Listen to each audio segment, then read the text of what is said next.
Hai kreator, selamat datang kembali di channel Ngomongin Positioning Brand. Video kali ini, kita akan menginspirasi kisah Hendra Arifin dalam mendirikan Hokben. Sebelumnya, jangan lupa subscribe, like dan komentarnya, sangat bermanfaat untuk kemajuan dan keberhasilan channel ini. Kisah Hendra Arifin dalam mendirikan Hokben, restoran yang menjual makanan khas Jepang begitu inspiratif. Di tangannya, Hokben menjadi salah satu nama restoran yang sangat terkenal di Indonesia dengan menu-menu lezat yang ditawarkan. Hokben bahkan bisa dijumpai di hampir seluruh daerah di Indonesia. Kesuksesan restoran ini membuat banyak orang awalnya berpikir bahwa Hokben merupakan milik orang Jepang. Lantas, bagaimana kisah Hendra Arifin dalam membangun Hokben? Hendra Arifin memiliki ide untuk mendirikan perusahaan sendiri saat masih bekerja sebagai seorang karyawan di sebuah perusahaan multinasional. Ia pun memutuskan untuk keluar dari pekerjaannya untuk mewujudkan mimpinya tersebut. Awalnya, keputusannya keluar dari pekerjaan yang telah ia tekuni selama 13 tahun itu ditentang oleh keluarga dan rekan-rekannya. Namun dengan tekad yang bulat, Hendra Arifin tak ragu untuk keluar dari pekerjaannya yang cukup mentereng tersebut. Ia lalu berencana membuka bisnis kuliner yang menjual makanan khas Jepang karena masih minimnya restoran cepat saji ala negeri Sakura di Indonesia. Ide bisnisnya tersebut terinspirasi dari kebiasaan orang Jepang yang lebih memilih membawa bekal dari rumah dibandingkan dengan membeli di restoran saat makan siang.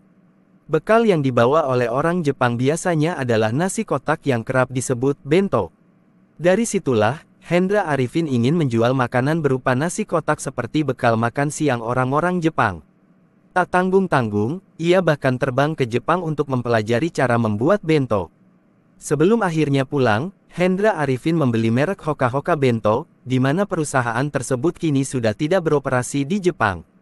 Tepat pada tanggal 18 April tahun 1985, Hendra Arifin membuka Hoka Hoka Bento di Jakarta dengan gerai pertamanya berada di Kebon Kacang, Tanah Abang, Jakarta Pusat.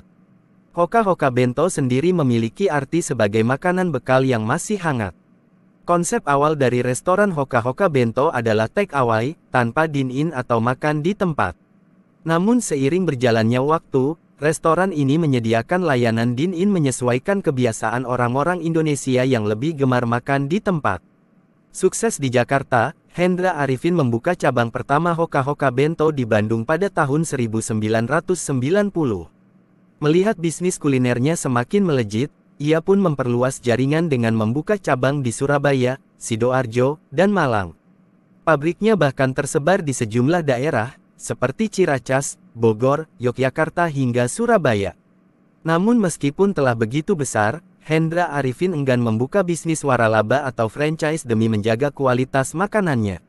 Setelah bertahun-tahun menggunakan nama Hoka Hoka Bento, Hendra Arifin secara resmi menggantinya menjadi Hokben pada tanggal 15 Oktober tahun 2013. Alasannya karena kata Hokben lebih mudah diucapkan oleh orang-orang Indonesia. Tak hanya nama, logo dan konsep restoran yang semula berwarna hitam dan merah diubah menjadi warna kuning dan putih. Meskipun begitu, dua maskotnya, Tori dan Hanako masih dipertahankan. Hokben pun terus melakukan inovasi hingga pada Oktober tahun 2020, perusahaan ini mengenalkan konsep baru, yakni Hokben Kitchen. Pada Hokben Kitchen, konsumen hanya bisa membeli makanan yang dibawa pulang atau take away dan pesan antar atau delivery. Menjadi salah satu restoran yang begitu digandrungi, jumlah gerai Hokben yang tersebar di seluruh Indonesia bahkan telah mencapai ratusan. Bahkan pada bulan Juni tahun 2022, gerai Hokben mencapai 300 saat dibuka di Kota Padang, Sumatera Barat. Perjalanan sukses Hendra Arifin membangun bisnis kulinernya Hokben didasari dengan keikhlasan, kejujuran dan kerelaan untuk berkata maaf. Sikap ikhlas dan fokus dalam bekerja guna mewujudkan tujuan hidup memang telah dilakukannya. Dalam menjalankan bisnis, Hendra mengatakan bahwa persoalan dan kendala adalah sebuah tantangan yang harus dihadapi. Untuk bisa bangkit dari kegagalan, Hendra mengatakan bahwa ia dan tim harus ikhlas dan berusaha untuk bangkit kembali. Kegagalan adalah pelajaran yang sangat berharga bagi Hendra Arifin agar di kemudian hari tidak mengulangi kembali kesalahan yang sama. Sikap ini menurutnya akan memperkuat diri untuk melangkah ke level yang lebih tinggi dengan tetap fokus bekerja dengan sikap tulus dalam menjalaninya. Menurut dia, sikap fokus pada bidang pekerjaan yang digeluti menjadi salah satu kunci keberhasilan yang maksimal. Ia mencontohkan, banyak orang di tengah bisnis yang dilakukannya kemudian justru menggeluti bidang usaha yang lain. Bagi Hendra Arifin, langkah ini memecah fokus pada pekerjaan dan menimbulkan banyak persoalan. Sebagai seorang entrepreneur, Hendra Arifin berpendapat bahwa pebisnis itu harus punya kejujuran di samping keikhlasan dan juga fokus dalam bekerja.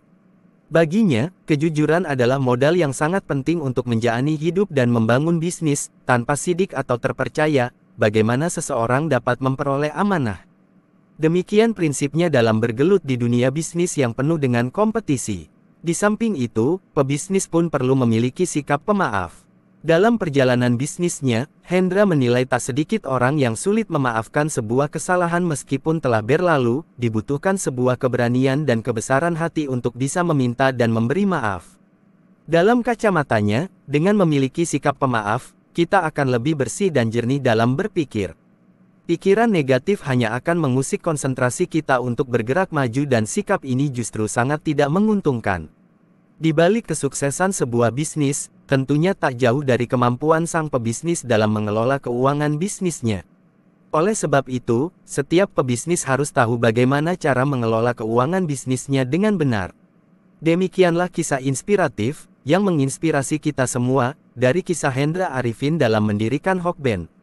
Sampai berjumpa di pertemuan selanjutnya, semoga bermanfaat.